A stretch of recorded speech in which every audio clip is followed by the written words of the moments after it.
Hey guys, this is Jeremy J and welcome to Illustrated Maths.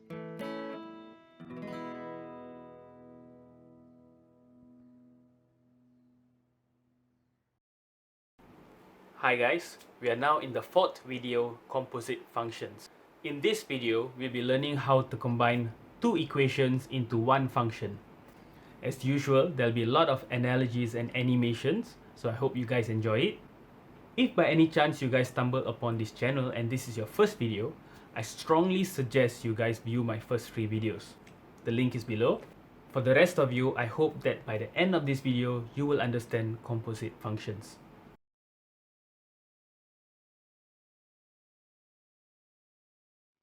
We have now reached the second half of functions. This is video 4, composite functions. Let me try to explain composite functions by using these two machines you see here. The first machine is an egg inserting machine where it inserts 4 eggs into a box. So the input here is 4 eggs. The function is the egg inserting machine and the output is the eggs that are arranged in the box. The eggs in the box then travel along the conveyor and enters another machine called a packing machine. This machine puts a lid on the box and seals the whole box. So the input here is the eggs that were arranged in the box. The function g is my packing machine and the output is the packed package. So as you can see here, the input of the packing machine is actually the output of the egg inserting machine. Since the inserted eggs is actually the function f of 4 eggs, I can replace the input of function g as function f of 4 eggs. Simplifying this, I get function gf of 4 eggs equals to the complete packaging. Let's use what we have learned so far to help Farmer J here. Farmer J is in a bit of a situation. His farm is being destroyed by grasshoppers. Farmer J read that the natural predators for grasshoppers are mice. And yes, mice do eat grasshoppers. So Farmer J released a mouse into his farm, and to his joy, the population of the grasshoppers has reduced by 3. Excited by this result, Farmer J introduced another mouse into the farm, and true enough, the population of grasshoppers reduced by 3 more. So he kept introducing mice until to a point where he realized something else is happening.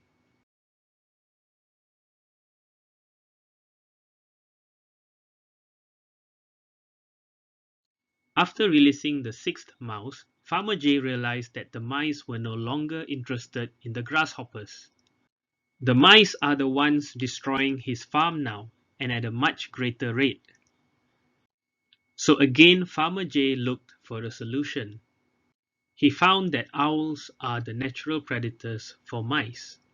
So he released an owl into the farm. Because there are 2 lesser mice to hunt grasshoppers, the population of grasshoppers increased by 6.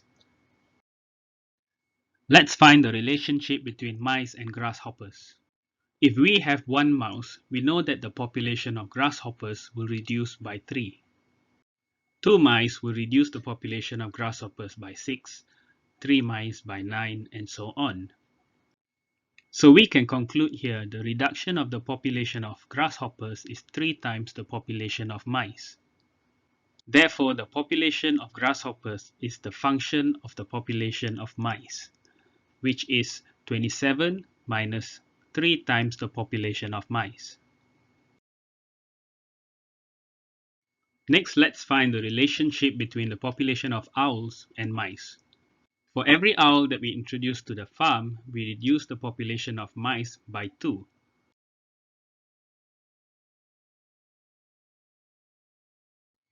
So the population of mice is 6 minus 2 times the population of owls. Population of mice is also known as function g of the population of owls. How do I get a direct relationship between the population of owls and grasshoppers? We have established the function of the population of grasshoppers and also the function of the population of mice, as you can see on the right here. And we know the population of grasshoppers equals to the function of the population of mice. Substituting the equation we got earlier, function of the population of mice equals to 27 minus 3 times the population of mice. We also know the population of mice is function g of the population of owls.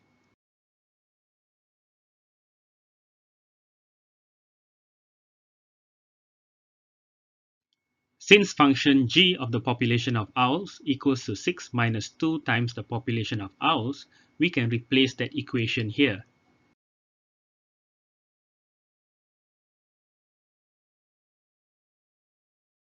Simplifying the equation, we get function fg of the population of owls equals to 9 plus 6 times the population of owls, where the function fg of owls is the population of grasshoppers.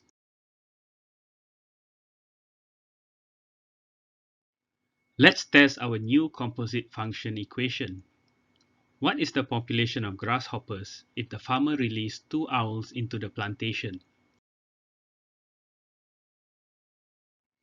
This is the composite function equation we got earlier. Let's substitute 2 into the population of owls.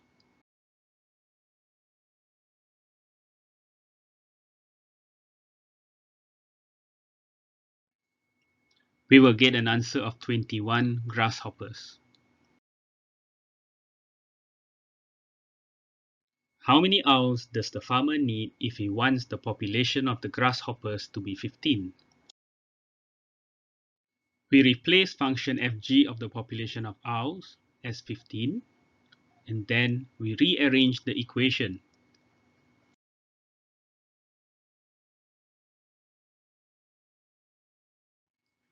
This will give us an answer of 1. This means that if we introduce 1 owl, we will end up with 15 grasshoppers. Now let's see if you guys remember what we studied in the previous video. What is the domain if the range of the population of grasshoppers cannot drop below 15? Don't forget, the maximum population of grasshoppers is 27. My range of the population of grasshoppers is between 15 to 27. Since the minimum population of grasshoppers is 15, my function fg of the population of owl must be equals to or bigger than 15.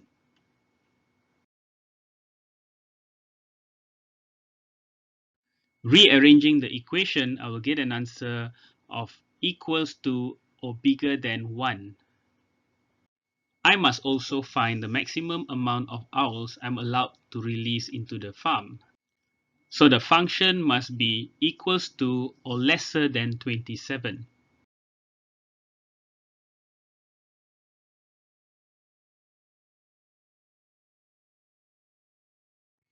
This will give me an answer of equals to or lesser than 3. So the answer for my domain is the population of owl is between 1 to 3.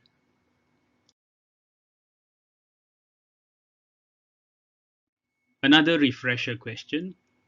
Illustrate the functions between owls, mice, and grasshoppers using an arrow diagram, graph, and ordered pairs. Use the domain and range found in the previous question. For arrow diagram, we have 3 shapes, one for owls, one for mice, and one for grasshoppers. Since we are using only domain and range, we use the domain and range values we got from the previous question. The arrow diagram has given us a visual connection between owls, mice, and grasshoppers.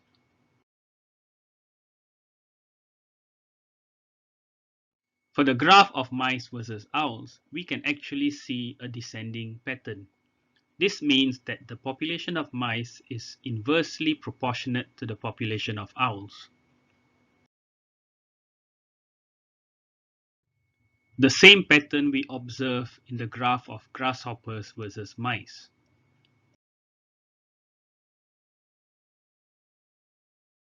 Grasshoppers versus owls shows an increasing trend. This means that the more owls you put in the farm, the more grasshoppers you're gonna get.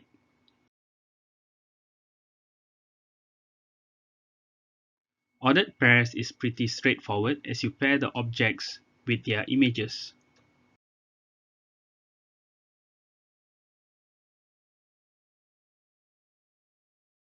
Let's try an exercise. Given fx equals to 2x plus 3 and gx equals to 1 minus 2x. Find the composite function defined by fgx. I would like you to pause this video and try out this question by yourself. Once you are finished, you can continue the video.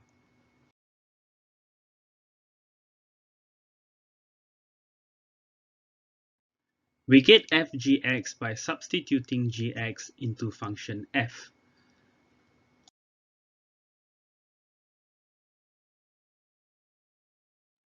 Gx is given as 1 minus 2x, so we can replace that into the equation. Simplifying the equation, we get the answer fgx equals 5 minus 4x.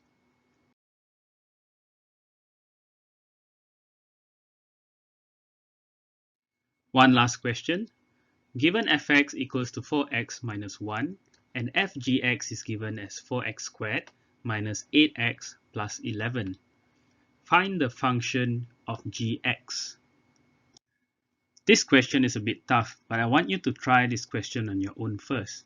Click pause now, and once you have finished, you can continue the video.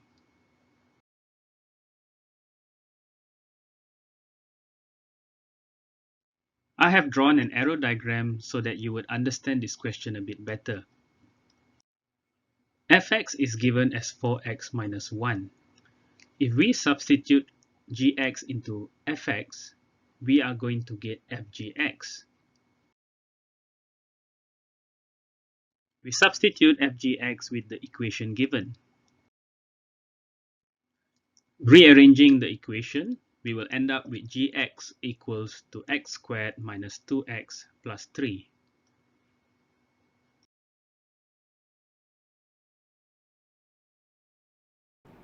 That was composite functions. I believe you have a better understanding of composite functions now. Don't forget to practice.